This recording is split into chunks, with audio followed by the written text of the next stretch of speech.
Bonjour et bienvenue au reportage. Aujourd'hui, nous parlerons d'un sujet très controversé, la violence dans les jeux vidéo. De nos jours, ce sujet occupe une place importante dans notre société. Les jeunes adultes passent plusieurs de leur temps en admirant les graphiques des jeux vidéo développés par ces compagnies multimillionnaires. Aujourd'hui, nous interviewerons deux personnes, un accro de jeux vidéo et son père. Les deux donneront leur opinion sur plusieurs sujets. Voici le reportage. Ok, donc bonjour. Aujourd'hui, on va rencontrer une personne qui est accro aux jeux vidéo, qui a décidé de garder l'anonymat. Donc voilà cette personne.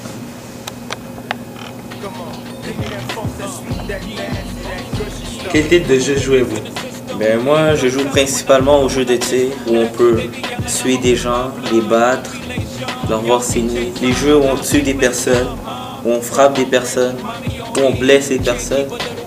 Quel jeu jouez-vous? Ben surtout Call of Duty où tous mes critères sont présents pour avoir un bon jeu.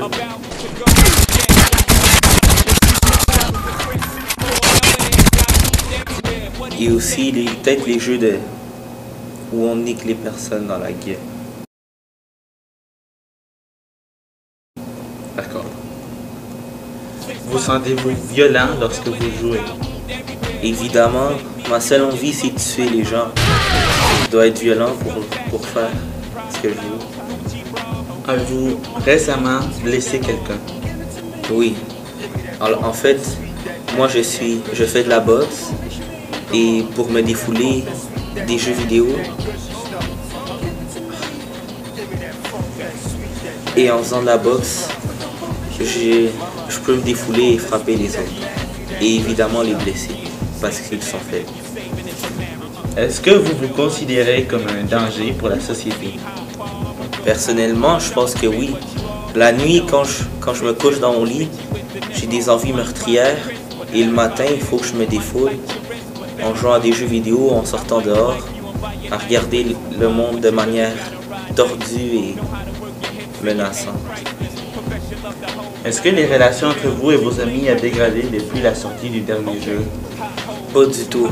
Au contraire, on est tout le temps en train de se communiquer par Xbox Live et tous ces trucs.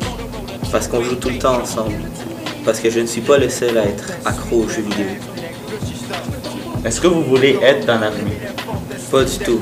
Parce que si j'irais dans l'armée, ça serait une opportunité pour moi de mourir et d'arrêter de jouer aux jeux vidéo.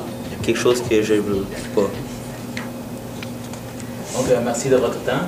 Merci. Je vais retourner jouer à Black Ops. Au revoir.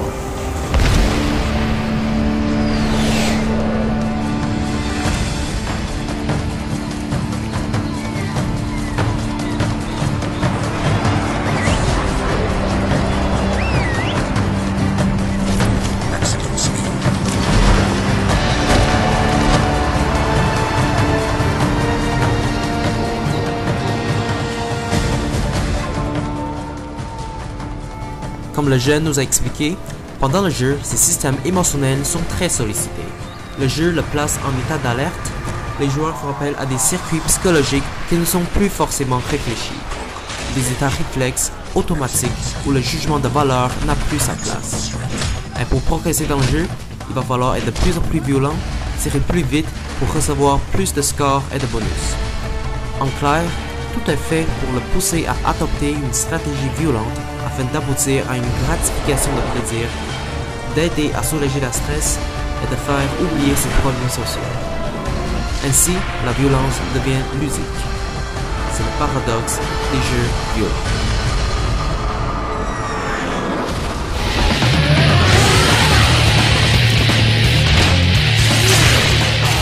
De plus, les juges et les médias disent que les jeux vidéo augmentent les actions violentes de façon exponentielle chez les jeunes. Et ceux-ci sont utilisés comme un outil pour commettre des crimes comme les vols et les fusillades à l'école. Cependant, la plupart du monde qui joue à des jeux vidéo disent que ceux-ci ne peuvent pas leur causer des problèmes mentaux ou à développer un caractère violent.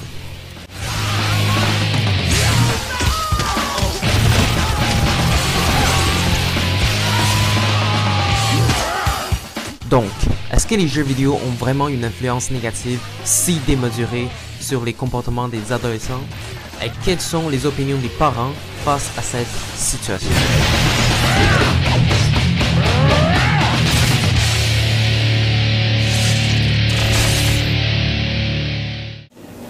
Donc maintenant, nous allons interviewer le père de ce jeune garçon qui va nous donner son point de vue sur la situation. Trouvez-vous ça dangereux pour lui? Oui, bien sûr. Son temps, lui dépense son temps en train de jouer avec une machine dans laquelle il n'y a pas un rapport physique avec les autres personnes. Fait que moi, je crois que c'est bien que lui joue, mais qu'il est capable de faire la différence du temps pour jouer, pour relationner avec ses amis et pour faire son école, les études. D'accord. Remarquez-vous des changements de comportement chez votre fils? Ah, bien sûr, bien sûr. Lui s'occupe pas de sa santé personnelle en place de jouer. C'est vrai, moi je crois qu'il devrait faire plus d'exercices, de sport, sortir avec ses amis. Puis en même temps, la responsabilité de l'école, c'est très important parce que c'est le futur. C'est vous le futur, c'est mes enfants le futur de tout. Fait que moi, je crois qu'on devrait prendre plus de temps. On devrait diviser le temps en 3. 8 heures de travail, 8 heures de sommeil et 8 heures de loisirs. Ce moment-là, je crois que l'équilibre se peut établir d'une façon plus, comment est-ce que je peux vous dire ça, plus équilibrée. Ah, d'accord, merci. Et vous, croyez-vous que votre fils est un danger pour la société? Ah, bien sûr, bien sûr. Chaque personne qui consomme, chaque personne qui utilise son temps ou sa personne dans des choses qui ne sont pas qu'ils sont pas profitables pour la société. Bien sûr que lui est un danger, mais par contre, mon devoir c'est de lui parler, de lui guider de la meilleure façon possible. Ça veut dire que